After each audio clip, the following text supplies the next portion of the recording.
Today, I'm going to talk about the second task of grieving. This is part 3 of my series of 9 on grief. I'm Ron Jetter. Part of the tasks that we go through according to J. William Worden in grief therapy and grief counseling are moving to a place that no longer exists. Rather than talking about stages of grief, he talks about tasks we must accomplish. Yesterday, I talked about the task of coming to the terms with the finality of our loss. Today I want to talk about what it means to go through the emotions of grief, to sort out those emotions. That's the second task of grieving. It's not that we do one task and then move on to the other. Rather, as we talk about these tasks, these are all going on concurrently as we are sorting through the articles that belong to our loved one in order to either save or dispose or to give. We go through an emotional attachment and an emotional reaction to each of those. Emotions can be defined as a spontaneous interreaction to that which I am experiencing or thinking about. A spontaneous inner reaction to that which I am experiencing or thinking about. There are hundreds of words that we use to describe emotions. They can be summed up in the categories sad, mad, glad, and scared, plus some others that don't quite fit those categories. One of the things I like to do when I put on grief seminars is bring out a poster that I purchased called "How Are You Feeling Today?" I don't want to use it online because it's copyrighted. It belongs to someone else. It's their intellectual property, and I am not sure how I would best compensate them for that. So I've made up some out of my own imagination. I've tried not to follow the examples of others. But the second bag that I have to pack are emotions. I have to unpack before I can repack. I don't want to take all these emotions with me. I want some of them to be gone through and dealt with and set aside. It's not uncommon to feel many emotions at once. For instance, sometimes we may laugh after a death during grief, and then we're afraid we're going to be misunderstood, and we're sad, and then we're angry at ourselves for being sad, and then we're frustrated. And this all goes on within a split second, and it is absolutely normal for all of us to do that when we are grieving. We often judge our own grief because we have experienced others judging our grief. Others judge our feelings. Others saying, I don't want to deal with your feelings. Your feelings are like you throwing a mess out in front of me. I'm not clean up on aisle 7. Call somebody else. That's why if you're going to talk about your emotions with someone, have a trusted friend, a minister, someone else that you really trust to listen without judging your feelings, because feelings are neither right nor wrong. They simply are. Your feelings are yours. They're personal. Some of the feelings then that I have to sort through when I grieve, let's pull them out at random. Pardon for my artwork, I'm not great. Happy. Well, is it okay to feel happy even when you're grieving? Is it a betrayal of the person we've lost?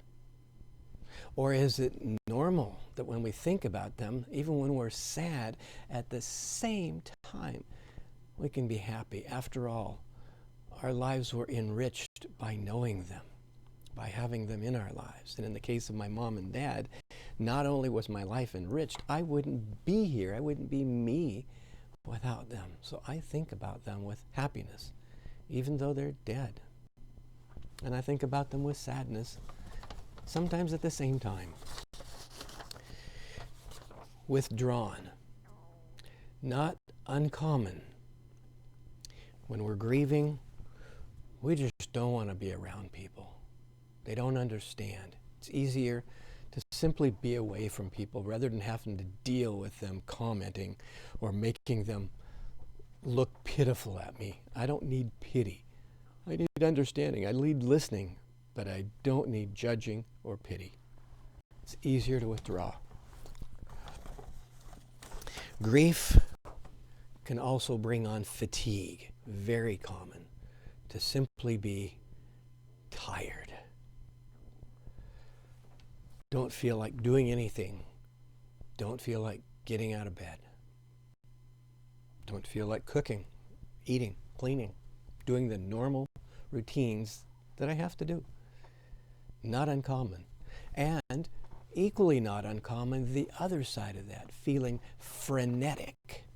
I have to get done all of these things. I have to fill my freezer with food so that I'll eat for the next 6 months without thinking about it. I have to clean the house in case somebody's coming by. I have to mend this or repair that. There are people who become frenetic. That's not unusual, not unnatural, not abnormal. Sad. And sadness can become melancholy, that deep soul sadness that seems to suck the energy out of you, to suck all happiness, to suck the light out of a room. Sad. We're sad because we've lost someone. They're dead. They're gone. They're not coming back. Or we've lost a way of life that's gone to us, perhaps a limb or a job, something precious. And we've lost it forever. Angry. Well, some people say that women express sadness openly. Men are not as comfortable expressing sadness, not as comfortable expressing a tear, but it's easier for them to be angry, to blame. It's got to be somebody's fault. This isn't right. I don't deserve this. The fact is, men and women both feel sadness and anger. They just may not display them in the same way.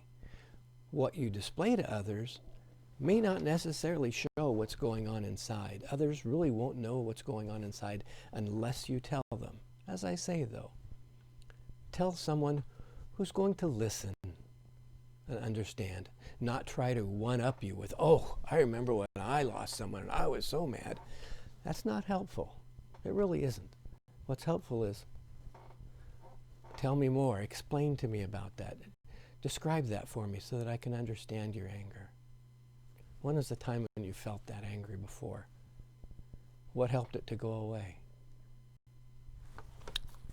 Worried.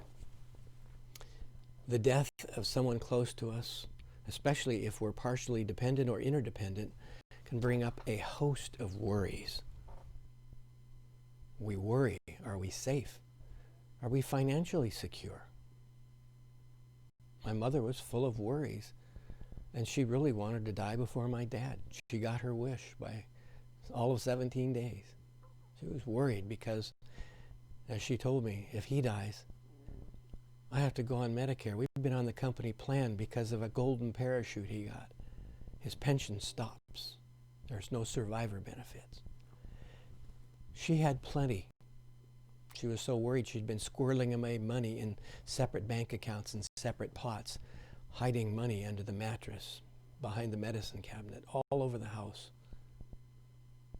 Worry was her form of pre-grieving her own death. Surprised. Things may surprise us. And it may be a good surprise. It may be a shock, which is not a good surprise. It may be serendipity. Surprise is a common feeling. Accepting. I don't really want that one yet. I'm not ready to go there. Feeling accepting. That comes in its own time. But it may not be yet. Maybe too early. My mentor, Al Johnston, said feelings are like this after the death of his wife. It was like going to the ocean when I was a kid and stepping into the wave because others were and they seemed safe. And the wave picked me up and it slammed me on the beach. And I kept trying, and I gradually learned. Every time I'd go to the ocean, I was a little bit stronger, a little older, a little wiser, until I could ride the waves. And I could choose when that wave was going to hit me. The wave could still throw me. It had that power. But I knew how to ride it. He said, at first my grief was like that wave. There I was in the grocery store in the canned soup aisle, and looking at a cream of mushroom, and it hit me. It was the wave of emotion, this tremendous sadness picked me up, and it just smashed me. And there I am in the middle of a grocery aisle crying. And then gradually I learned when these waves are coming. I learned the triggers. I learned what was going to bring out anger or sadness or melancholy or make me want to feel withdraw or fatigued. And I would choose when I would experience these things because I had to face those feelings. I had to ride those waves.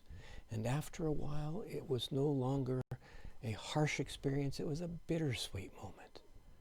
That the sadness was mixed with hope. And gradually acceptance came. Wise words.